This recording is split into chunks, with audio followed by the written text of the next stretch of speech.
അപ്പോൾ എല്ലാവർക്കും വീണ്ടും നമ്മുടെ ഈദ് മുബാറക് ആശംസകൾ. തഖബ്ബലല്ലാഹു മിന്നാ വ മിൻകും സ്വാലിഹൽ അഅമാൽ. എല്ലാവർക്കും ഒരു പുതു പെരുന്നാൾ ആശംസകൾ ഒന്നുകൂടി അറിയിക്കുകയാണ്.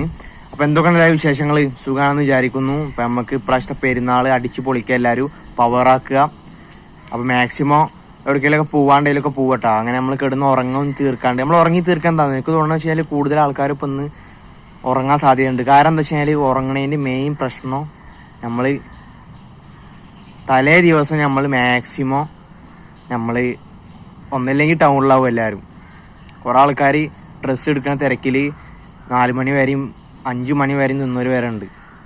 അപ്പോൾ പിന്നെ വേറെ നമ്മൾ പല പരിപാടിയായിട്ട് എൻഗേജ് ആയവരുണ്ട്. അപ്പോൾ അതൊക്കെയാണ് നമുക്ക് ശരിക്കും പറഞ്ഞു കഴിഞ്ഞാൽ ഞാൻ പറയുകയാണെങ്കിൽ പെരുന്നാൾ തലേ ദിവസം നമ്മൾ ഒരു നിശ്ചിത ടൈം നമ്മൾ ഉറങ്ങിയിട്ട് പെരുന്നാൾ ദിവസം നമ്മൾ അടിച്ചു പൊളിക്കണം. പിന്നെ നൈറ്റ് ലൈഫ് ആയതുകൊണ്ട് പിന്നെ നമുക്ക് പ്രശ്നമില്ല. അപ്പോൾ അല്ലാണ്ട് വേറെ ഒന്നും അല്ല കേട്ടോ ഉറങ്ങണത്. ചിലർ പറയും ഇപ്പോൾ പെരുന്നാൾ രസമില്ല, വൈബ് പോയി നോക്കാം. അതൊക്കെ വെറുതെയാണ്, വൈബൊന്നും പോയിട്ടില്ല. വൈബൊക്കെ നമ്മളാക്കി കഴിഞ്ഞാൽ ഏതും കിടിലനായിട്ട് നമുക്ക് വൈബാക്കാൻ പറ്റും. അതൊക്കെ അത്രേ ഉള്ളൂ, മനസ്സിലായ?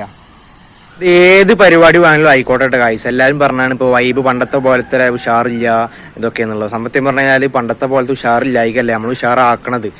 അത്രമാത്രമൊക്കെ ആ കാര്യത്തിൽ പറയുള്ളൂ. അപ്പോൾ എല്ലാവരും മാക്സിമം ഏത് പരിപാടി ആയാലും നമ്മൾ മാക്സിമം നമ്മളെ കൊണ്ട് പറ്റുന്ന പോലെ ഉഷാറായി കഴിഞ്ഞാൽ ആ പരിപാടി ഉഷാറാവും. അപ്പോൾ അതൊക്കെ അത്ര തന്നെ ഉള്ളൂ. അപ്പോൾ നമ്മൾ കൂടുതലും പറഞ്ഞു കേൾപ്പിക്കുന്നില്ല. നമ്മൾ അടുത്തൊരു വ്ളോഗായിട്ട് നമ്മൾ ഉടൻ വരുന്നതാണ്. അപ്പോൾ ഇതാണ് നമ്മൾ കായ്സ് നമ്മൾ ഔട്ട്ഫിറ്റ് ഇട്ടാ നമ്മൾ വിശദമായിട്ട് കാണിച്ചു തരാം. അപ്പോൾ ഇത്രയൊക്കെ തന്നെ ഉള്ളൂ. അപ്പോൾ നേരെ അടുത്തതിൽ കാണാം. പെരുന്നാൾ ഒന്നുകൂടിയും അടിച്ചു പൊളിക്കുക, ഉഷാറാക്കുക.